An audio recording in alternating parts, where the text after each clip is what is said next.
ওষুধ দিতে পারি। না বাবা, আমার মনে হয় তুমি আমার কাছে মিথ্যা কথা বলতাছো। না কাকা, আমি আপনার সাথে মিথ্যা কথা বলতাছি না। বিশ্বাস না হলে শোনেন। 1 মাস পরে ফার্মেসিতে আসলাম, দেখি তাম্বিরে জিজ্ঞেস করি কি অবস্থা।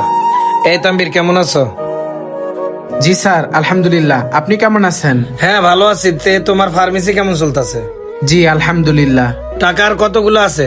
আর অসহায় মানুষকে ঠিক মতো ওষুধ দিচ্ছ? স্যার, 50,000 টাকা দিছিলেন না, তো আমি 40,000 টাকার মতো ওষুধ দিয়ে দিছি, আর 10,000 টাকার মতো আছে। ও আচ্ছা, আমি তোমার অ্যাকাউন্টে 1 লাখ টাকা দিয়ে যাচ্ছি। অসহায় মানুষদের ঠিক মতো ওষুধ দিও। ঠিক আছে স্যার। স্যার, আমার নিজের ফান্ড থেকেও আমি 50,000 টাকার ওষুধ দিয়ে দিছি।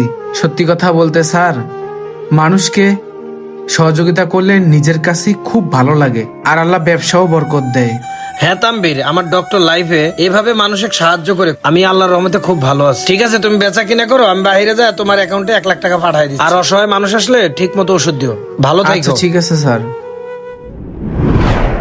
কাকা, এইবার তো বুঝতে পারলেন আমি আপনার সাথে কখনো মিথ্যা কথা বলি নাই। হ্যাঁ বাবা, সবই তো বুঝতে পারলাম। এই পৃথিবীতে এখনো ভালো ডাক্তার আছে?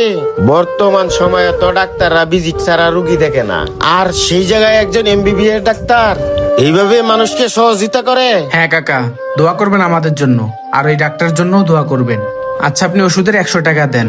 আচ্ছা বাজান, এই যে তোমার 100 টাকা। আচ্ছা গাইস, এক মানুষ হয়ে অন্য মানুষের সেবা করা হচ্ছে আমার নবীর সুন্নাহ, আর সেটা যদি আপনি নিজের স্বার্থের জন্য করেন তাহলে আপনি গুনাহগার হবেন। আর গাইস, এই ভিডিও থেকে আপনারা কি বুঝতে পারলেন তা অবশ্যই কমেন্ট করে জানাবেন।